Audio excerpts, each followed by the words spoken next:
Olá, sejam muito bem-vindos. Eu sou a Cris Guzman. Esse aqui é o Corre Aqui, o podcast da Keep Running. Você que está aqui com a gente, aproveita e segue aí nosso canal no YouTube. A gente está como Keep Running. No Spotify, Corre Aqui. E no Instagram, Corre Aqui Podcast. Você é corredor e quer que esse conteúdo chegue para mais corredores. Então, o legal é se engajar aí com a gente, que daí esse conteúdo vai chegar para quem se interessa aqui pelo assunto. Gente, o meu convidado de hoje... ele é o Marcelo Apovian, carinhosamente conhecido como Lelo. Eu acho estranho chamar ele de Marcelo, porque todo mundo conhece. E ele é empresário, empreendedor, escritor, atleta olímpico e personagem do livro Operação Portuga, que quem acompanha aqui nosso episódio já sabe que é o terceiro personagem do livro que tá aqui.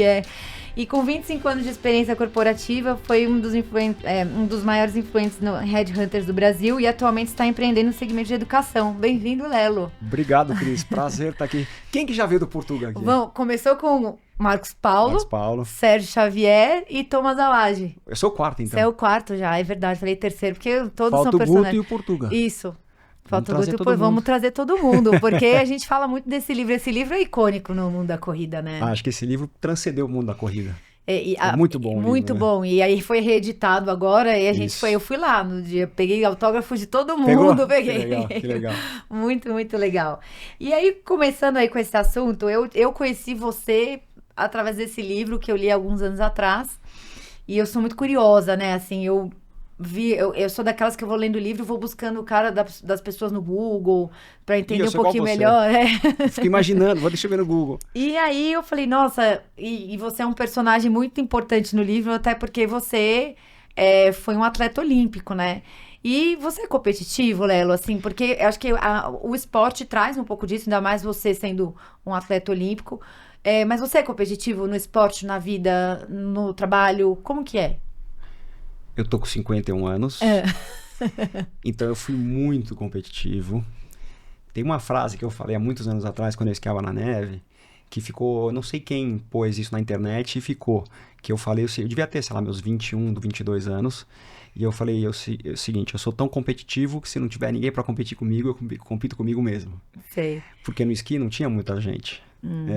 Então o desafio era eu comigo mesmo, que nada mais é do que a corrida, né? Que foi muitos anos depois que eu fui fazer a corrida, que é exatamente isso, a gente compete contra a gente mesmo. Eu sou muito competitivo em muitas frentes, mas a maturidade tem me dado menos agora, sou menos agora, mas eu escolho as minhas competições, e acho que a minha maior competição agora é tornar meus filhos pessoas legais. Entendi. Essa é a maior competição agora na minha vida.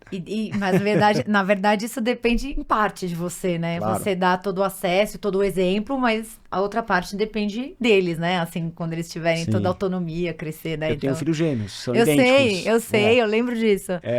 Os dois estão com 2 anos e meio, eles são idênticos, muito idênticos. Eu vi foto, muito fofos. Você viu? Muito fofos. E eles têm personalidades totalmente diferentes. Apesar de geneticamente serem idênticos, eles têm personalidades totalmente diferentes. Imagino. Então é um pouco isso. Eu tô fazendo o meu melhor. Eu acho que a educação é, por exemplo. Então eles verem o pai treinando, o pai trabalhando, o pai... Enfim, eles vão se espelhar nas referências que eles têm do pai, da mãe, dos amigos, dos parentes.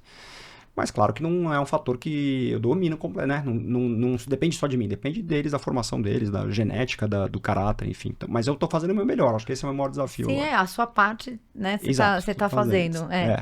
E, Lelo, você é impossível falar de esporte e não começar, obviamente, falando que foi o esporte que te levou para as Olimpíadas do esqui, né? Sim. E desde como que surgiu o esqui na sua vida, como que surgiu esse esporte e como que era, por exemplo, porque a Olimpíada de Inverno é uma coisa assim, é difícil pensar no Brasil, né, com atletas nessas Olimpíadas, sendo que a gente não tem nenhum ambiente aqui propício para esse tipo de coisa. Então, você teve acesso a muita coisa muito cedo, é isso? Eu tive acesso a muita coisa muito cedo. Então eu não tenho vergonha nenhuma de falar, pelo contrário, sou muito orgulhoso dos meus pais, né? Meu pai foi um cara bem... Você é grato por isso, muito. Né? Meu pai foi um cara que se fez sozinho, ele teve muito sucesso profissionalmente falando, durante 30 anos da vida dele, teve muito sucesso e ele ganhou bastante dinheiro nesses 30 anos. E ele conseguiu proporcionar para os filhos o que tinha de melhor. Então a gente começou a esquiar na época, eu tô com 51, isso eu tinha, sei lá, 9 anos de idade. A gente começou a esquiar porque ele trabalhava muito e um amigo dele italiano, de descendência italiana, falou, pô, vamos esquiar, a gente foi. E viu que era um programa legal para fazer com família. Era um momento que ficavam, nós 5, somos em 3 irmãos, meu pai e minha mãe, era um momento que a gente ficava todo mundo junto o tempo inteiro, fazendo esporte na natureza. Eles sempre valorizaram bastante o esporte na nossa educação e virou um programa familiar. Aí começou a ser 2 vezes por ano, em janeiro e julho. Janeiro a gente ia para a Europa, julho a gente ia para a América do Sul. Numa dessas da América do Sul, tá tendo um campeonato brasileiro, que já é meio estranho, né? Um campeonato brasileiro na Argentina, na verdade, era em Las Lenhas.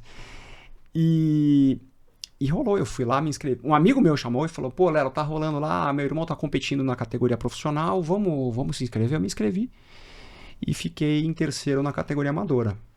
E não tinha tão pouca gente, devia ter, sei lá, vou chutar aqui umas 80 pessoas. E aí meus pais, que sempre incentivaram o esporte, me chamaram e falaram, eu lembro direitinho, ó, você gostou? Foi mais ou menos assim, né? Você gostou? Gostei. A gente quer te ajudar, vamos fazer? Eu falei, tá bom, topo. E aí montou-se uma estrutura, assim, contrataram um treinador, mas tudo de muita brincadeira, assim. E não tinha, assim, não tinha nenhum conhecimento de como se formar um atleta de esqui no Brasil. Ninguém fazia isso. Imagino. Então tinha uma geração antes da minha, que foi a primeira geração que percorreu um caminho errado, e eu fui o primeiro a conseguir percorrer um caminho um pouco mais certo. Que era o seguinte, a gente tinha que fazer provas. O esqui é igual ao tênis. Quanto mais você compete, mais chance de melhorar no ranking. E como no tênis, quanto menor pontuação, melhor você é no ranking. Então o melhor do mundo tem 0 pontos. No esqui, no tênis também. Então o que eu descobri era que eu tinha que começar a correr, a competir e tentar baixar meus pontos. Entendi. Entendeu? Então eu fui o primeiro e o único naquela ocasião a se classificar para uma Olimpíada com índice olímpico. Os Jogos Olímpicos de 98, que foi que eu fui no Japão, eu fui em 2, 92 e 98. Uhum. O de 92 não precisava ter índice. Tá. Quem foi para a Olimpíada em 92? Quem é a confederação, que não era nem confederação, era uma associação, a Associação Brasileira de Esqui. Nessa primeira Olimpíada de 92 foi quem a associação convidou. Foi lá bastante, vou chutar aqui uns 10 atletas, entre homens e mulheres, uns 10 atletas. E a gente não tinha a menor condição, Cris, de estar numa Olimpíada em 92. Eu tinha 20 anos. Eu imagino, porque, assim, desculpa te interromper. A gente conversando aqui, a Adriana teve aqui, o Daniel Chaves, Que legal. E aí eles falam, né, da dificuldade que é, né? Imagina, para treinar um esporte que é corrida, né? Sim. Imagina. Agora imagina esqui. Esqui. Qual é a chance de você ter uma infra de uma associação, que não é nem confederação, para fazer uma coisa assim que até remunere bem o atleta? Não existia, provavelmente. Não, assim, ó, existe o esporte brasileiro antes da Lei Agnello Piva, que é a lei do incentivo ao esporte, e pós-lei Agnello Piva. Tá. A Olimpíada de 92 era uma associação sem a lei Agnello Piva, que eu vou explicar um pouco melhor o que é a lei Agnello Piva. Nos Jogos de 92, a gente foi lá, sei lá, os 10 atletas, e a gente não tinha nenhum nível. Foi Barcelona, né? Não, isso foi de verão. Ah, desculpa, verdade, de inverno, perdão. A de inverno foi em Albertville. Tá. Janeiro, fevereiro de Albertville, 92, e Barcelona em julho. Tá. E aí a gente fez um papelão lá. E aí o Comitê Olímpico Internacional decidiu que era importante ter um índice. Nós e várias outras confederações, outros países que não tinham histórico na neve, de vários outros esportes de inverno, fizeram um papelão. E aí começou a se colocar índice. Então a Olimpíada de 98, aí teve a Olimpíada de 96, em Lillehammer, na Noruega. 92, 96, aí em 98, por que virou 98? Porque as Olimpíadas de verão e de inverno caíam sempre no mesmo ano. Então o Comitê Olímpico Internacional trabalhava muito durante um ano. Então, por exemplo, Barcelona 92 e Albertville 92. Entendi. E ficava 3 anos sem trabalhar nada. Então eles deram de 96 e 98, eles fizeram 2 anos, para depois entrar. A cada 2 anos o Comitê Olímpico Internacional tem uma Olimpíada. Uma de verão, uma de inverno. Uma de inverno. Tá. Então a de 96 também não precisava de índice. E essa eu não fui porque eu não era a melhor do Brasil. Então foi um outro atleta chamado Lothar Christian Munder. Era um brasileiro, nasceu no Brasil, mas alemão. E na de 98 eu fui o primeiro e único atleta a conseguir se classificar para uma Olimpíada com índice olímpico, o que é muito difícil. E isso foi fruto de muito treino, entendeu? Isso depois que eu fui na Olimpíada de 92, que a gente fez um papelão, eu gostei tanto. Falei, puta, isso aqui é tão legal, eu preciso voltar. eu preciso treinar. Então aí eu montei um esquema, aí eu entendi. Como era o game. Exato. Vou jogar o jogo aqui. Tá. Aí eu contratei, fiz uma estrutura mesmo, contratei um treinador suíço, aí montei uma estrutura, um treinador físico da Itália, que era o treinador físico da equipe italiana de esqui. Eu tinha muito acesso à equipe italiana de esqui. Trouxe esse cara pro Brasil, aí eu montei um esquema e foram de 92 até 98 tentando levar uma vida de profissional. Aí eu consegui o índice e fui, aí foi maravilhoso. Aí eu fiz uma baita descida, foi a melhor descida da história do Brasil na época. Até 2002, foi até 2006, acho. Até 2006, eu ainda era o melhor brasileiro ranqueado em Olimpíada, etc. Aí a Isabel me bateu. E você desistiu por causa do acidente? O acidente foi numas férias suas, né? O acidente que você teve. Eu competi 13 anos pelo Brasil. Tá. 2 Olimpíadas, 4 Mundiais. Eu parei com 26 anos. Eu poderia ter feito mais um ciclo olímpico? Poderia. Mas eu não vinha mais... Na verdade, acho que tem uma idade, né? E uma entrega também, né? Poderia fazer mais um ciclo até os 30, mais 2 ciclos talvez. Até os 34, dá pra ir no esqui. Mas não tinha mais um propósito, porque eu não ia ser o melhor do mundo. Entendi. Já tinha sido campeão brasileiro, já tinha ido pra 2 Olimpíadas, já tinha ido pra 4 Mundiais.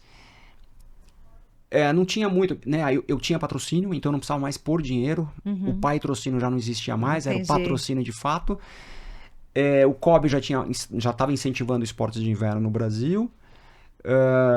Mas não fazia muito sentido para mim seguir num negócio que eu não tinha a menor chance de ganhar nada além do que eu já tinha ganhado. Você saiu no auge, então, né? Vamos falar Saí no assim. auge. É isso? Saí no auge. Tá. Parei realmente na melhor forma das minhas possibilidades. Foi 90. A minha melhor descida da minha vida foi nas Olimpíadas de 98. Que legal. E a temporada foi muito louca, Cris, porque eu fiz uma péssima temporada. Sério. Péssima temporada. E ali eu desci a melhor descida da minha vida. Que louco. Dá pra fazer um paralelo aí com ciclo de maratona e maratona, né? Porque às vezes você faz um Muito. ciclo muito bom, uma prova muito ruim. Muito. Ou um ciclo mais ou menos e uma prova boa, né? Muito. Não dá pra fazer uma analogia disso? Muito. E aí, aproveitando o gancho, que horas a corrida surgiu na sua vida? Então, eu parei de esquiar competir em 98 depois das Olimpíadas. Eu tomei um tombaço já um ano depois, 1 ano e meio depois, eu tava em Las Lenhas e tomei um Foi rola. aquele acidente. Foi o acidente que tá no livro. Fatídico. A gente não dá tanto spoiler do livro aqui, sabe, Lelo? Mas porque a gente acha que as pessoas têm que ler a sua história, que é muito boa. Mas enfim, a gente conta rapidamente que você sofreu um acidente. Pode falar pra audiência aí. Depois das Olimpíadas de 98, que foram em final de janeiro, começo de fevereiro, eu parei e em setembro de 99, 1 ano e meio depois, eu tava em Las Lenhas e caí num buraco e quebrei a perna em múltiplas fraturas, assim. Muitas. E foi uma recuperação de quanto tempo? Depois que eu lembro que foi muito dolorida essa recuperação. Bom, assim, o primeiro diagnóstico, quando eu fui pro ambulatório lá de Las Lenhas, o médico olhou e falou, aqui tem risco de amputação. Esse cara tá louco. E realmente eu achei que ele tava louco. Eu voltei pro Brasil e o que já era muito ruim, eu já tinha rompido o ligamento. No Mundial de esqui do Japão em 93, eu tinha rompido o ligamento. Exatamente igual ao Neymar, o cruzado anterior e o menisco. E fiz com um médico que foi super bom. Quando eu quebrei a perna, eu fui no mesmo médico, porque já tinha sido bom no ligamento. Claro. E esse cara cometeu um erro de primeiro ano de faculdade. Entendi. Um erro, assim, muito básico. Então já era um negócio muito ruim, ficou muito pior. Eu me lembro dessa história no livro, assim, até a gaiola, tudo isso. Eu lembro de ver fotos sua com a perna de fora da piscina, assim, né? E a gaiola. Exato. Eu vi uma pessoa com o garoto, eu não consigo olhar, me dava aflição. Falei, como horrível. é que consegue viver com isso, gente? Você não sente dor. Eu imagino, mas quem olha parece que horrível. tá doendo, né? É horrível. Eu fiquei 1 ano e meio de gaiola. Eu fiquei 4 anos em tratamento. Ou seja, você ficou 4 anos sem correr, sem fazer nada? Eu fiquei 4 anos vivendo uma vida de aleijado. Eu sei o que é ter uma vida de aleijado. Uau. Sei. Mas que bom que você, né? Na verdade, assim, depois de quase desistir ali, você encontrou os profissionais que conseguiram te pôr no eixo de novo, né? Eu sou muito grato a um cara que você conhece muito bem, que chama Marcos Paulo Reis.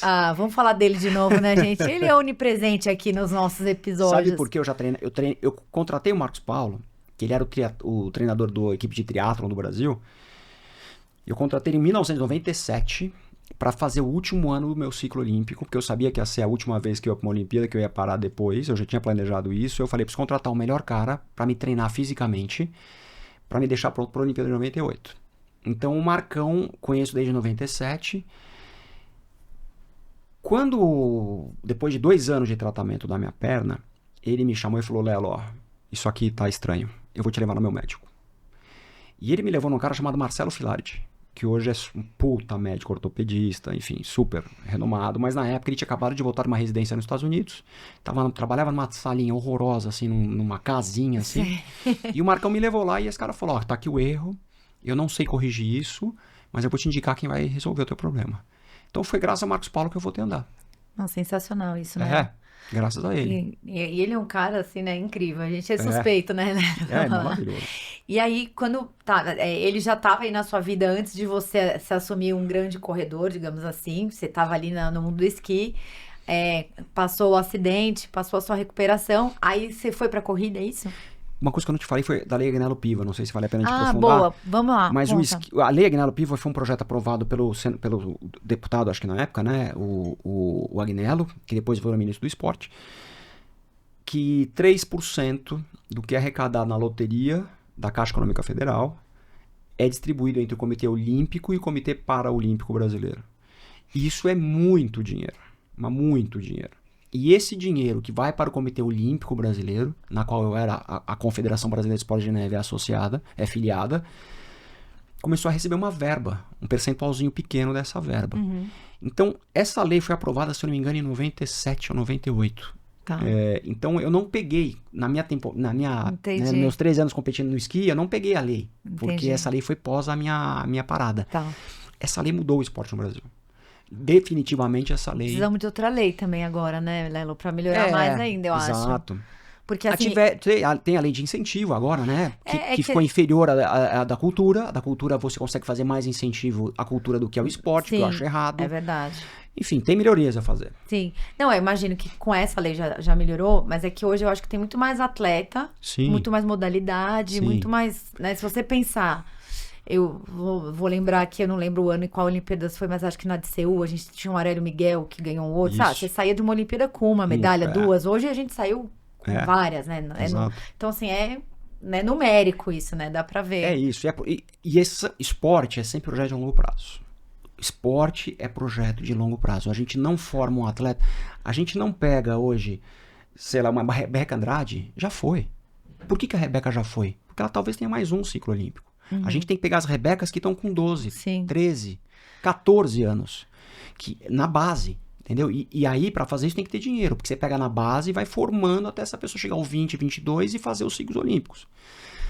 Precisa de dinheiro, mas teve um lobby da cultura, não é nem do ministério, mas das pessoas, das pessoas envolvidas na cultura, de não ter o mesmo incentivo que tinha na cultura ter no esporte. Então, hoje, a verba incentivada no esporte ela é menor que a da cultura. Entendi. Você tem que rever.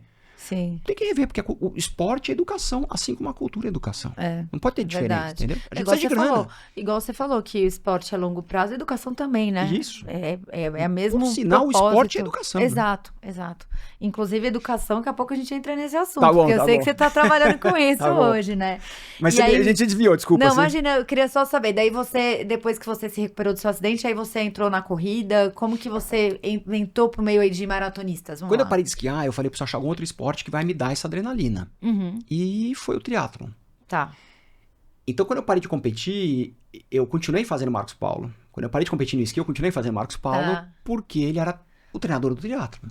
Tá. Comprei bike e tal. Eu lembro que o Fábio me indicou que bike comprar na época.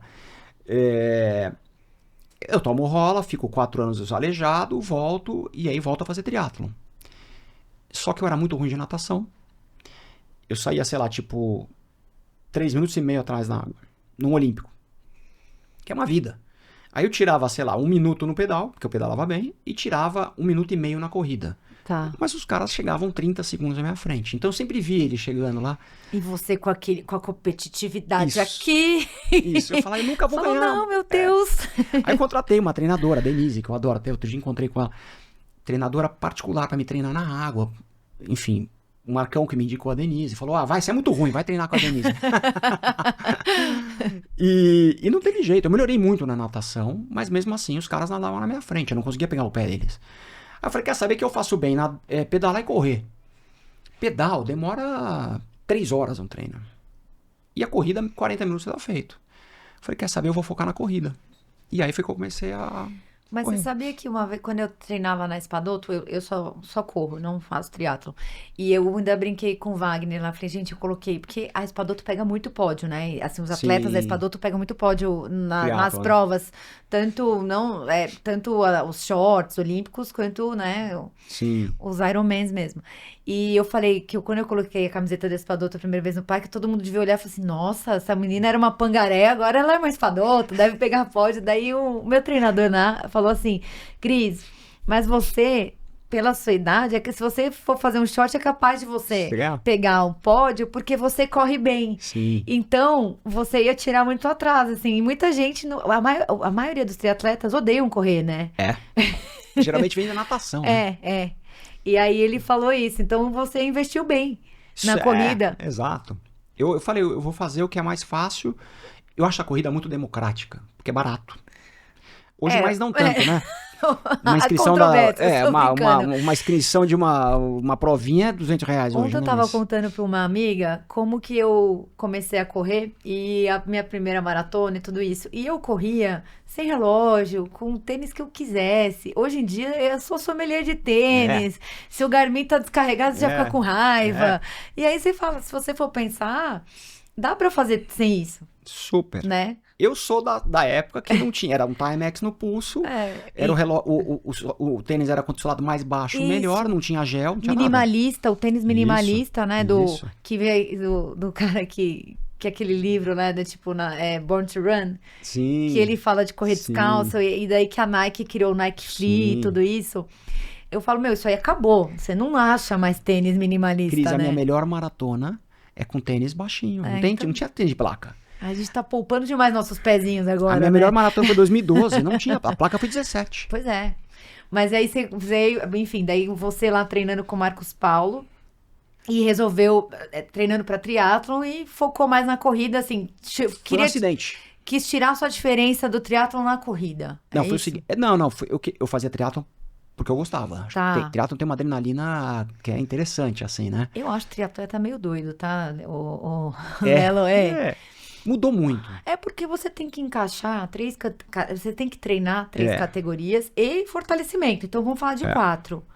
Cara, e você assim, você tem o seu trabalho, você tem sua esposa, tem seu filho, né? Hoje assim... é possível. Mas na época eu era solteiro. Não, Daria. Mas como eu era muito ruim de natação, Cris, foi um acidente a minha primeira maratona. Porque eu fazia triatlon e eu tinha... E o Marcos Paulo só o Marcos Paulo e talvez o Mário Sérgio, que só existiam os dois na época, que eram um pouco mais estruturados, que eram grandes, era correr maratona de Nova York. Era Chicago e Nova York. Não existia Berlim, não existia Boston, ninguém sabia nada disso, era Chicago e Nova York. E aí... Planilha por fax. Exato, era isso aí. O Fábio, alguém da Marcos Paulo inventa que correr a maratona de Berlim. Vamos experimentar uma outra maratona que você não seja Nova York e Chicago. E aí montou uma turma que ia para Berlim. Por uma coincidência, Berlim caía. Tinha uma viagem de trabalho na Bulgária. Tá. E o meu congresso acabava no domingo da maratona de Berlim. Aí eu falei, caramba, vai uma galera, que são meus amigos. Se eu conseguir sair do congresso no sábado à noite, eu vou para Berlim, porque a Bulgária de Berlim é do lado. Do lado, sim. Eu vou de Varna para Berlim e corro a maratona no domingo. Eu falei, vai dar. Porque Berlim era só, café da manhã e embora, acabava o congresso. Falei, Fábio, eu vou correr. O Fábio que me treinava, o Fábio Rosa na época. Aí ele me começou isso faltando 2 meses pra maratona. Lelo, para de pedalar. Vamos focar na corrida porque tem pouco tempo. E foi o que eu fiz. Na época eu mandei um xerox do meu passaporte pra ele tirar o meu chip da prova na feira no sábado, porque eu não ia estar. Eu cheguei em Berlim, sei lá, vou chutar aqui umas 11 da noite. Pra correr no dia seguinte. Fiquei no mesmo hotel que ele, eu lembro. Era o Hyatt. Todo mundo ficou lá. Devia ter, assim, sei lá, um grupo devia ter 8 corredores. Era eu, Giovanni Caldas, o Tomás Awad. 120, né? Uma loucura. Era isso. Era eu, Giovanni, Tomás Awad, o Zeca Vasconcelos, o Carlos Medeiros, tinha o Gil Fará. Devia ter mais 2, que eu não tô lembrando. Éramos 8, mais o Fábio. Ficou todo no mesmo hotel. Eu cheguei lá umas 11 horas da noite, toca no quarto do Fábio, fala, me dá meu número. Ele me dá. Puta, dormi mal. E fui pra largada. E fez em quanto tempo? 2h46 a primeira. Caramba, mano. Eu vou te Mas dar... sabe por quê? Nossa senhora, mano. Primeira maratona, um sub Foi 3, bom para caralho. Desculpa a palavreada. Não, mas foi bom, aqui. foi bom. 2004 foi. Não tinha placa, não tinha gel, não tinha nada. Animal. Sabe o que aconteceu? Duas coisas eu olho hoje... Hoje não, já faz tempo que eu cheguei a essa conclusão. O ciclismo me ajudou muito, porque eu treinava o cardio no ciclismo, cardiorrespiratório no ciclismo e na corrida. Então, o ciclismo trabalha-se muito o cardiorrespiratório. E a força muscular do ciclismo segura muito na maratona. Tá. Então, durante muitos anos, talvez eu fiz 14, talvez as minhas primeiras 8 maratonas, eu misturava pedal com corrida. Que legal.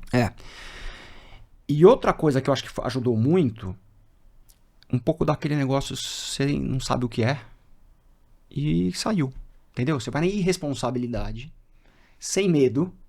É verdade. Você vai pro desconhecido, mas você vai aberto a receber o que tem ali, né? Sabe que foi comigo assim, o Giovanni, o Zeca, corriam mais, eu lembro que o Giovanni e o Zeca corriam mais do que eu.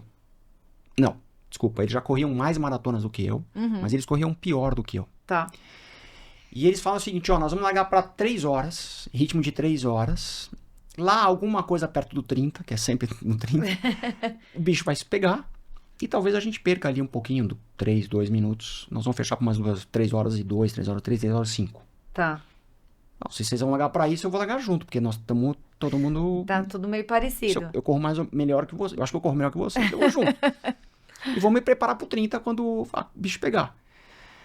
Eles largaram mais rápido.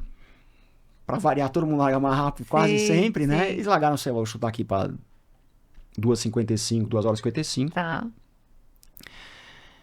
O Tomás Awad largou, sei lá, pra 2h50. Cara, mas o Tomás, ele tem um jeito...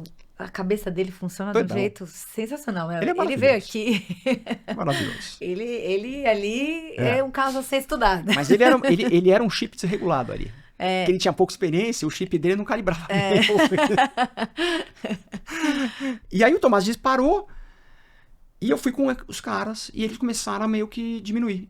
Aí eu vou, que eu tô encaixado aqui. Fui no ritmo, passo o Tomás, sei lá, no quilômetro, vou chutar aqui 12. O Tomás já tava se arrastando, depois ele passou mal. Eu falei, eu vou nesse dia que tá bom. Chegou no 30, eu tava zerado. Que animal. Zerado. E aí eu tava aí, vou chutar. Aí só faltava 12 pra terminar. Eu devia estar por umas 2h50. Tá. Porque eles erraram, eles largaram muito mais forte e eu mantive o que eles estavam mais forte. Quando chegou no 30, eu falei, falta 10. 10 é o que eu mais gosto de correr. Então, eu zerei mentalmente, eu zerei os 30 e falei, falta 10. Comecei a acelerar. O Tomás falou de você aqui no episódio que ele veio, ele falou de alguma prova... de uma track and field de Vila Lobos, tal, que ele passou... Aí ele falou, eu passei o fulano, esqueci o nome dele agora, mas ele falou assim, não, mas daí chegou o Lelo, que o Lelo é bom nos 10. O Lelo falando que a sua distância 10, que é uma distância que você dá uma acelerada ali. Aí ele comentou isso de você. Aí eu falei, eu zero a mentalidade de que você correu já 30, falta 10. E aí eu comecei a diminuir lá, uns 2 minutos, 3 minutos, 4 minutos, sei lá quanto eu diminuí. Aí chegou no 38... Eu passei pelo Fábio, onde... Você correu Berlim já? Não, ainda não. Tem a igreja ali, a catedral que foi demolida pela guerra, que já tá no 38, faltam 4. Ali eu falei, ferrou, não vou conseguir chegar. Eu tenho várias dessas. Várias. Aí, Cris, eu pensava o seguinte, bom, eu vou chegar, eu vou, porque se eu for me arrastando, eu juro que eu pensava isso, eu vou de cotovelo. Sério? Você mas pensou nisso? Como o objetivo era abaixo de 3, eu já vi que tava muito longe, eu falei, mas se eu for de cotovelo, eu pensava isso, eu vou abaixo de 3. Então eu vou chegar. Já fechou. E aí eu continuei, aí mantive o ritmo. Nossa. E qual foi seu pior tempo de maratona? 3:11, Chicago. Tá, então por isso seu bode de Chicago. Eu fiz Berlim em 2004, 2:46 a primeira. Tá. Aí, 2005 eu não fiz nada. Eu jurei que nunca mais ia fazer maratona. 14 maratonas depois ele tá aqui me contando da primeira. Eu já não sei várias vezes que vou parar, mas não vou parar, não. Seu melhor tempo qual foi? 2:36. Aonde? Berlim. Então Sempre você tem Berlim. um amor por Berlim. Tenho amor por Berlim e Boston. Tá. E gosto muito de Nova York. E gosto de Valência. Tá. Mas meu amor é Berlim. Mas qual a sua prova? A prova, assim, me fala uma prova que você gostou mais. Qual que é? Berlim? Se você falar, Léo, você tem mais uma prova pra você escolher na tua vida, seria Londres, porque eu nunca corri. Tá. Mas que você já das que você já correu. Das que eu já corri, Você vai repetir uma. você fala, Léo, você vai morrer o ano que vem. Você vai ter que repetir uma dessas. 31 de dezembro do ano que vem, de 25 você vai morrer. Qual você correria de novo das que você correu? Boston. Boston, tá. Mas a minha prova de tempo é Berlim. Tá. Mas eu acho a experiência de Boston maravilhosa. Todo mundo fala. Que em Nova York também falam que a experiência de Nova York Animal. é incrível. Sabe qual é a diferença de Boston pra Nova York? É sutil, mas tem uma puta diferença. Nova York vive o final de semana pra prova. Realmente, aquele final de semana em Nova York, a cidade para pra vivenciar aquela prova. Tá. Boston vive o ano pra aquela prova. Tá. Entendeu? Entendi. O ano de Boston é pra fazer aquela prova. Tá. Então é bom. Mas assim... É uma diferença significativa. Muito. Eu amo Berlim. Acho uma cidade muito interessante. Os melhores tempos são em Berlim. Das minhas performances todas foram em Berlim. Mas se eu pudesse escolher a última que eu tenho que fazer, das que eu já corri, seria Boston. Seria Boston. Mas pra bater tempo, eu iria pra Berlim. Tá, e uma prova dos sonhos, você acabou de falar, Londres. Londres. Tá. Mas quero fazer. E assim, você conversando aqui, ó, a gente já bateu um papo aqui com algumas pessoas e a corrida, sempre tá chegando gente, né? Então eu acho legal às vezes repetir o assunto. Eu falo que esse lance das majors é sempre, todo mundo tem muita dúvida, Sim, né, e tal. sim. Mas eu sempre caio nessa sensação de que tem muita gente chegando agora e querendo já fazer, né, RP em todas as provas, performar em todas as provas. E a gente sabe que a maturidade mostra outro caminho pra gente, né? E a minha pergunta, Lelo, porque você é um atleta profissional, tudo bem que você digamos que profissionalmente só o esqui foi, Sim. mas você trouxe essa performance para muitos outros esportes na sua vida. A gente tá falando aqui de corrida porque é o nosso assunto, mas quando você tá numa prova, você vê que você não vai performar, você para a prova ou você termina essa prova mesmo sem performar? Eu tenho 14 maratonas, 6 boas, 6 muito ruins e 2 que eu fui com ele de um amigo, então não considero como performance. Uhum. As 4 que eu fiz em Chicago, uma eu fui de coelho de um amigo. Mas as outras 3 eu quebrei.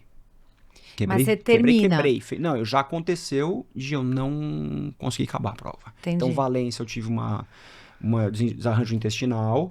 Mas é que assim, desculpa te interromper. Tá bom. É porque assim, tem gente, eu conheço pessoas que performam bem na corrida, não tão bem quanto você, talvez, mas que performam bem, e que suponhamos, tô indo para um sub-3, mas ele vê que no meio da prova não vai ser sub-3, ele para a prova estando bem.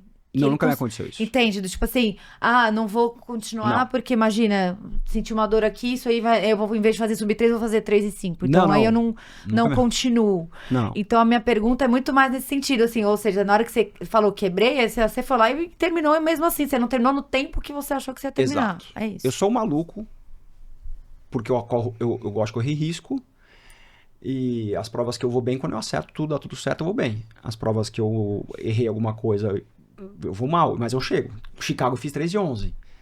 Depois de Chicago eu voltei, falei, eu vou mostrar pra essa Chicago, eu melhorei 1 minuto, 3:10. Mas quem corre sabe que 1 minuto é diferente. É muito. Se você quer fazer um sub-3 e faz 2:59, 1 minuto, né? Ó, eu fiz Berlim em 2004, 2:46, primeira. Acabei morto, mas 2:40. Na época não tinha tênis pra ter nada. Nada, sim. Nem treinei direito, né? 2006, 3:11.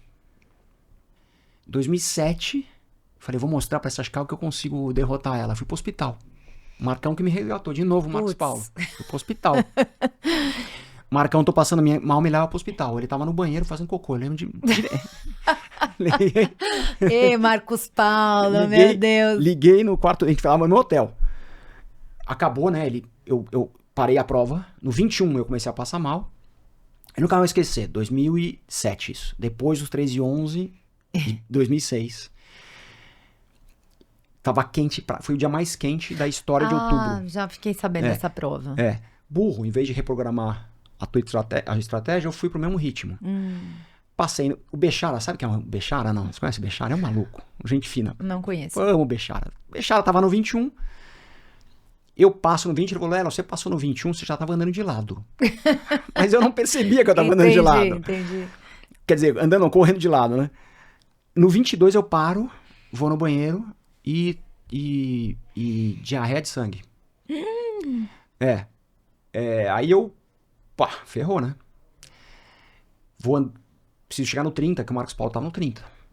Chego no 30, Marcão, tô me passando muito mal, fiz diarreia de sangue, me dá uma grana aí, porque eu preciso pegar um táxi. Outra aprendizagem, você não pode correr uma maratona sem dinheiro. Sim. Ele me deu uma grana e eu peguei um táxi e fui pro hotel. Cheguei no hotel, comecei a morrer de dor, aí comecei a vomitar sangue. Nossa. Cima e embaixo. Uma hemorragia estomacal. Meu Deus. Uma úlcera deu. Por quê? Eu tomei o gel. O gel ficou parado na boca do... Tava desidratado, por causa do calor. Sim. Tomei o gel não conseguiu diluir. Ficou parado na boca do estômago. Isso criou uma ferida, começou a sangrar. Nossa, que loucura. Depois eu fui fazer exame e deu isso. Fui pro hospital, aí eu comecei a passar super mal. O Marcão já tava no quarto dele. Comecei a passar muito mal. Marcão, toquei no quarto dele e falei, tô indo pro hospital que eu tô horrível. Ele tava no banheiro. Entendeu? Sabe, ele foi no banheiro que foi aberto na privada? Ele falou, Lelo, eu saí com a bunda suja. Ai, gente. Marcos Paulo tem que escrever um livro, né? Eu já falei isso pra ele. Imagina essas histórias todas aí. Cris, a gente chegou no hospital. Parar na prova, né? Essa prova foi interrompida no meio. Eu sei, fiquei sabendo. As gêmeas estiveram aqui, as Bertoletti. Elas estavam lá. Elas estavam lá e a gente ficou, eu fiquei sabendo. Eu fui pro hospital, cheguei na recepção do hospital, assim, era um mar de gente. Aí o cara falou, o que ele tem? Eu não lembro direito. Falou, não é grave, não vai ser atendido. Espera aí. Em algum momento você vai ser atendido. E fiquei lá umas 2 horas. Aí eu tava com um amigo meu, Anuar. Ele falou, cara, vamos comprar Pedialite na farmácia. Eu falei, vamos embora. Aí eu saí do hospital, o Marcão comprou Pedialite, me levou no quarto. E aí eu fui melhorando. Entendi. Era desidratação. Que loucura. E Lelo, a corrida já te decepcionou alguma vez? Não. Não.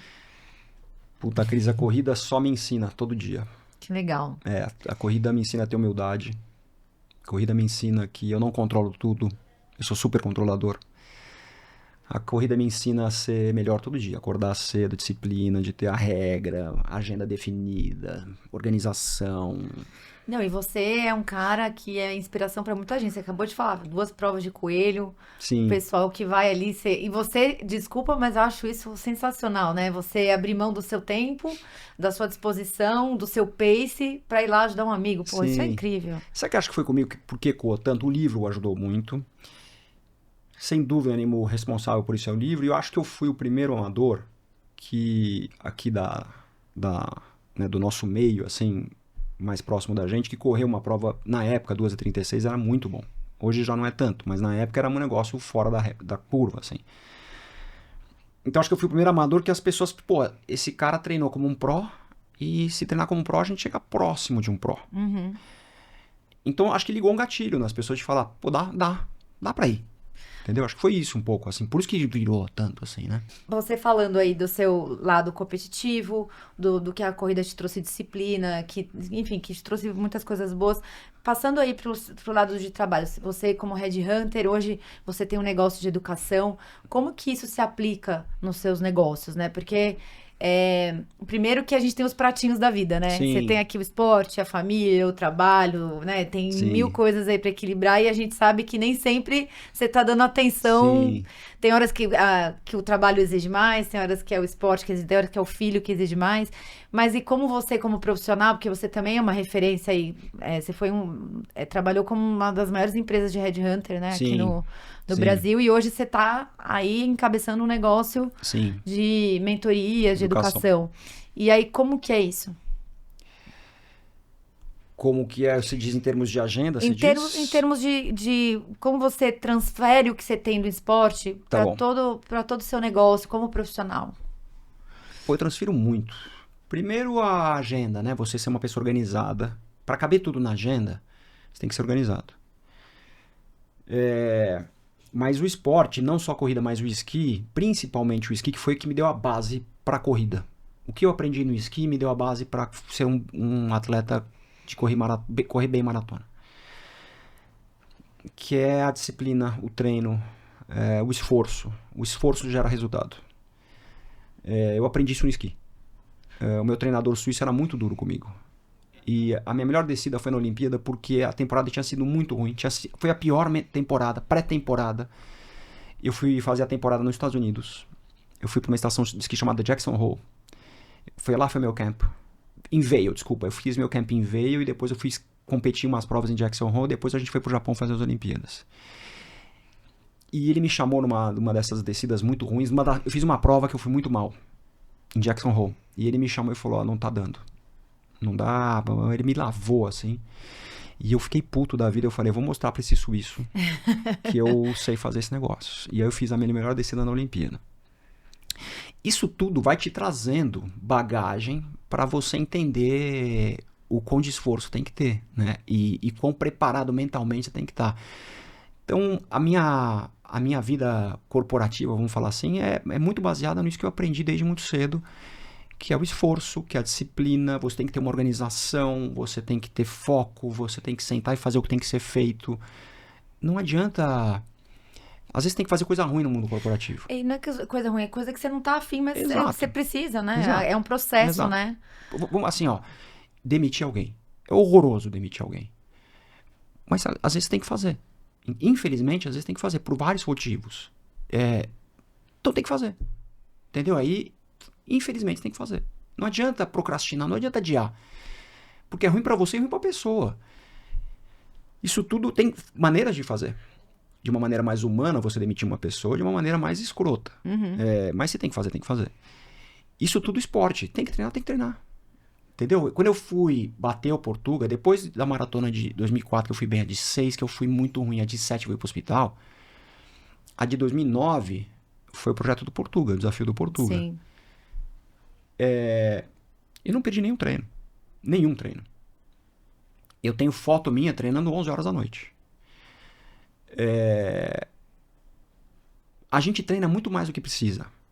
Mas são esses treinos das 11 da noite, o treino na chuva, o treino que dói, a prova que você chega se arrastando, que vão te dando casca pra você chegar no dia da prova e acreditar em você mesmo. Verdade. Né? E outra coisa que eu tenho um pouco na minha cabeça, que a vida é feita de momentos. Então, meu melhor momento de maratona já passou. Mas tá com 51 anos, verdade. Mas se eu talvez me dedicasse, como eu me dediquei no passado, eu ainda acredito que meu corpo conseguiria correr uma prova abaixo de 2 horas e 40. Uhum. Mas mudou, meu momento não é mais esse. Entendi. Entendeu? Por quê? Porque eu tenho filho, porque eu tenho um trabalho novo, porque as minhas prioridades mudaram. Hoje meu foco, a minha energia está em outro lugar. Então eu falaria, aproveita o momento. Se você está curtindo o momento de corrida, aproveita, que ele vai passar. Não, eu continuo correndo, mas não como antes. Uhum. Porque eu não quero, entendeu? Então, como trabalho, o meu momento agora no trabalho, e vai ser esse momento, daqui a pouco ele está em outro momento. Enfim, Sim. Então eu acho que a gente tem que aproveitar o já. Sim. E aproveitando, você falou, demitir alguém é difícil. Na época que você trabalhava como headhunter, né? Provavelmente trabalhando aí com cargos importantes e tal. Era relevante você entrevistar uma pessoa, uma que pratica esporte, outra não? Quanto isso é relevante na vida de um profissional que está sendo contratado? Na hora que me perguntam numa entrevista, meu hobby, eu falo, eu sou maratonista e tal. Isso aí provavelmente deve mostrar que eu sou disciplinada ou que eu tenho alguma ambição, eu não sei. Como que você, do lado aí de quem já contratou muito, vê isso? Como eu sempre fiz esporte, eu sempre valorizei muito quem fazia esporte. Então eu lembro que o João Paulo Diniz, o nosso querido falecido João Paulo Diniz, eu não conhecia ele, mas eu sempre olhei o João como um esportista e não como o filho ou o herdeiro do Grupo Pão de Açúcar. Então, meu respeito pelo João não era quanto de dinheiro ele tinha ou quanto de dono de qual empresa. Era muito mais pelo... Pô, esse cara... Ele fez muito pelo esporte, muito, né? Muito. Então, pra mim, quando eu entrava numa sala de entrevistava uma profissional que era esportista, eu saía de lá, ganhava ponto comigo. Uhum. Ganhava ponto. Estamos falando isso de 15 anos atrás, 20 anos atrás. Eu me tornei headhunter em 2006. Que não tinha essa cultura esportiva de saúde, saúde mental que tem hoje. Essa consciência faz 5, 10 anos. Não tem, nosso corpo é nosso maior bem, né? Não tem discussão isso. Exato, né? Exato. E, Lelo, a gente tá começando assim, eu sei que eu queria ficar aqui mais umas 2 horas com você, né? Porque tem muita história, muito tudo. Mas a gente tá começando a caminhar pro fim. Mas antes da gente finalizar, eu queria muito saber dessa sua nova jornada aí no seu projeto de educação. Eu não só li seu livro, que como legal. também acompanhei outros podcasts que você foi, né? Sim. Eu já vi que você foi com a Samira Volpi, você foi naquele Homens, como é que é? O HMH, como é o nome? Isso, Manual do Homem Moderno. Manual, exato. Então, eu acompanhei e ele principalmente focou muito no lance profissional. Eu falei, não, eu quero falar de corrida. Com Lela eu quero falar de corrida, né? Mas eu queria muito entender melhor esse momento e como que você está atuando, como que funciona esse seu novo negócio. Depois de 16 anos como headhunter, eu tive, né, acho que eu fui bem sucedido nessa minha profissão que eu escolhi, que também não escolhi, foi meio por acidente. Como corri maratona por acidente, a primeira, né? E falei que nunca mais eu corri 14 e pretendo continuar correndo. Eu trouxe uma empresa americana para o Brasil, de hunting, executive search, e a gente foi bem sucedido. Talvez eu tenha saído no melhor momento, eu era o sócio fundador da empresa, mas eu me deu uns 5 minutos. 5 minutos não, porque foi pensado, foi bem planejado, mas eu quis sair e para fazer talvez um negócio mais legal. E talvez eu tenho uma amiga minha, a Rivane, ela falou, você sempre falou que queria fazer educação. Eu não lembrava dessa minha fala. Ela falou, não, você sempre falou que queria fazer educação. Mas talvez para fazer um negócio mais legal que eu poderia fazer, que é educar. Eu abro o meu livro falando aos professores. Né? Eu acho que a profissão mais nobre são 3. Médico, professor e enfermeiro. Minha mãe ficou doente, ainda tá. Eu vivi 6 meses no hospital. Sei. Médico, enfermeiro até mais que o médico, porque o enfermeiro tá lá no dia a dia. Né? O enfermeiro fica lá o dia todo. Acho que essas 3 profissões são as profissões mais nobres da humanidade. Então, eu estou fazendo negócio de educação. O que é? O que eu sei? Eu sei falar sobre carreira e eu sei falar sobre performance. Tá. Porque eu convivi com pessoas no esqui na neve que eram muito melhores do que eu. Eu sentei na mesa com pessoas que estavam almoçando comigo numa Vila Olímpica, que tinham acabado de ganhar medalha de ouro e que você fica amigo. Eu fiquei amigo de um cara chamado Alberto Tomba, um italiano, que era o Senna da Itália. Tá. No auge do Senna, eu fiquei amigo do auge do Alberto Tomba na Itália. Tá. Convivi com esse cara. Eu vi como ele pensava, as atitudes que ele tinha. Depois, na maratona, eu consegui treinar durante 4 anos com os prós do Clube Pinheiros. Com a Adriana Aparecida, enfim. Eu fiz um ciclo olímpico da Adriana inteiro com ela. Eu vi como ela pensa. Eu vi como os atletas do Cláudio Castilho na época, que treinava eles, que era do Clube Pinheiros, treinavam. Depois eu entrevistei mais de 5 mil pessoas na minha carreira para processo de recrutamento e seleção. Eu entrevistei mais de 5 mil candidatos. Eu fiz mais de 300 contratações para processo de recrutamento e seleção. Eu tomei mais de 1.500, 2.000 cafezinhos com CEOs de grandes empresas, pequenas, porque para pegar o briefing da vaga eu precisava sentar com esses caras para entender. E eu sempre tinha curiosidade. O que o candidato X fez que chegou a ser CEO de uma empresa e o que o candidato Y, que é colega de faculdade dele, não chegou lá. Fez, entendeu? Isso sempre me deixou inquieto, assim, de tentar... Como eu não era o melhor atleta do mundo do esqui, eu sempre... Como é que eu vou melhorar? Eu estava tão longe dos melhores e eu sempre tive isso. E na vida executiva também. O que eu montei? Eu montei um negócio de educação que fala de carreira. Eu não faço mais recrutamento, mas eu falo de carreira e como eu melhorar a performance das empresas. Tá. Entendeu? As empresas nada mais são do que... A empresa nada mais é que um papel de um cartão CNPJ que seja, eu fui lá na junta comercial e eles te dão lá papelzinho que você é o número do CNPJ. Não, uma empresa não é nada. A empresa, independente se é uma Vale ou se é uma empresa de um dono, que é o caso da minha, que é uma empresa pequena, é empresa, são pessoas. Então eu montei um negócio de educação para treinar as pessoas a terem performance. Que legal. É isso. As pessoas têm, se elas tiverem performance, elas vão fazer a empresa performar. É isso. Muito legal. E aí, no caso, as empresas te contratam para as equipes? Você faz mentoria individual também? Como que funciona? Eu tenho 3 produtos. Tá. Hoje, o maior deles é palestra. Porque eu comecei a fazer com a Operação Portuga em 2010. Eu comecei a fazer, virou uma brincadeira. Eu fazia meio para agradar cliente. Virou um puta produto hoje.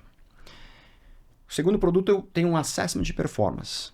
Eu sempre fiz assessment, na minha carreira de headhunter, eu sempre fiz assessment. Assessment é o seguinte, vamos imaginar que você é diretora de marketing numa empresa, você quer promover alguém da tua estrutura embaixo. Será que está pronta essa pessoa?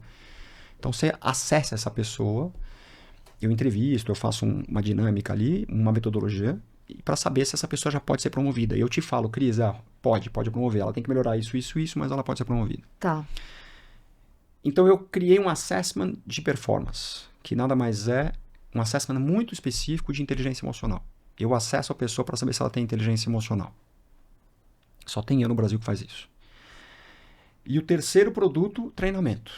Então, eu vejo, através do teste de inteligência emocional, eu treino as pessoas. O que é esse treinamento? Eu faço treinamento de venda, treinamento de liderança e treinamento mental.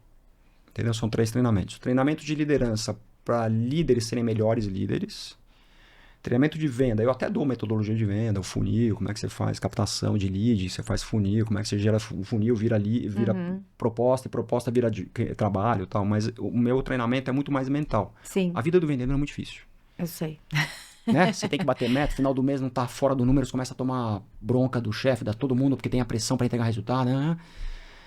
Houve muito mais não do que sim, é muito difícil a vida. Então eu treino a questão mental, a questão emocional desse vendedor para ele ficar bem. Resiliência. É. Apesar de falar da parte técnica de venda, eu falo muito mais sobre a questão mental do vendedor.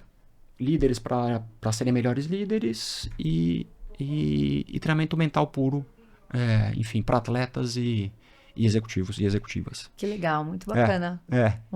Muito direcionado, assim, né? Muito. Muito interessante. Porque o que eu sei fazer na minha vida? Os dois. Entendeu? eu tenho uma experiência esportiva muito grande, tenho uma experiência corporativa muito grande, eu juntei e criei esse produto, que é um produto de performance. Muito legal. É um negócio que eu domino bastante, assim. Que legal. Tá indo bem, graças a Deus. Que bom. E agora chegou o nosso momento Keep Running. Lelo, o momento Keep Running é aquele momento que você tem que trazer alguma situação da sua vida, no esporte, na família, na carreira, onde for, que você falou, putz, eu vou desistir, mas você não desistiu. Você keep running, você manteve o pace ali. Maratona de Chicago 2006, 3:11, que eu fiz no final, os últimos 10 andando, mas o keep running de hoje não vai ser de corrida. Vai ser da minha empresa. Porque eu já pensei em desistir várias vezes. Sério? Eu tô nessa há 2 anos. Eu vendi a minha empresa há 2 anos atrás. E vou te falar que foi difícil de me encontrar em que caminho seguir. Entendeu? Entender que, de fato, qual valor agregado eu posso gerar. Eu sabia qual era o valor que eu poderia gerar, mas quais os produtos que eu ia ter a oferecer. Então, durante essa jornada, eu criei uma plataforma de educação, que existe ainda. Mas essa plataforma hoje ela está acoplada dentro desse...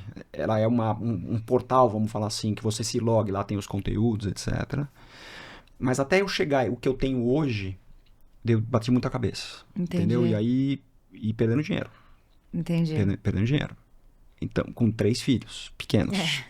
Puxado. Exato. Então, eu pensei em desistir, eu pensei em falar, vou voltar, porque eu posso voltar a ser headhunter. Eu sei fazer. Eu ganhava bem. Eu tinha bom sucesso ali. Mas eu fui persistente. Eu tô indo bem agora. Agora eu tô feliz. Bom. Agora eu tô na estrada. Dá pra ver. Você fala com um sorriso no rosto, né? Isso... Mas ganhei uns cabelos brancos aí. Normal. Faz parte também da jornada. Foi a reinvenção mais difícil. Eu sou um cara que me reinvento bastante, né? Então agora eu tô fazendo kite.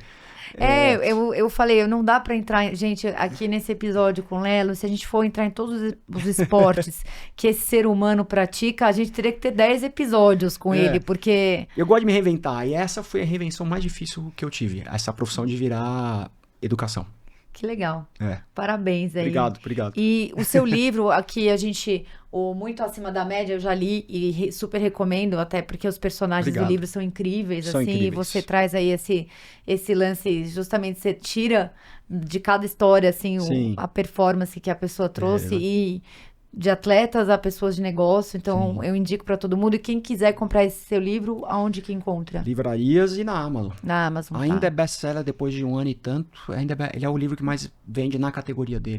Que legal. Tem 3 categorias. E como que as pessoas te acham, Lelo, em rede social? Como que... Obrigado, meu Instagram é Lelo Apovian, Tá. Meu LinkedIn é Marcelo Apovian, e... É isso, né? É isso. Aí provavelmente lá tem todos os caminhos de site, alguma coisa que precisa de mais informação. Tem. Lelo, muito obrigada. Foi uma delícia o papo, rápido, né? Passou rápido, Cris. Obrigado rapidinho. Mas eu falo que corredor, se deixar a gente fica, Fala. não é? Tem muita história aí pra É. contar, mas a gente marca uma próxima, depois a gente pra contar outras histórias, bom. trazer mais informações aí da sua nova jornada aí nesse bom. processo de educação, que é bem interessante, assim, né? Obrigado você pelo convite, pelo espaço. Vamos marcar mais. Prazer estar aqui com vocês. Obrigada. E você que ficou aqui até o final com a gente, não deixa de seguir a gente no nosso canal, dá 5 estrelinhas aí no Spotify, segue o Lelo lá no Instagram, no LinkedIn. Boa. E segue a gente aí nas redes sociais. Obrigada, pessoal. Até a próxima.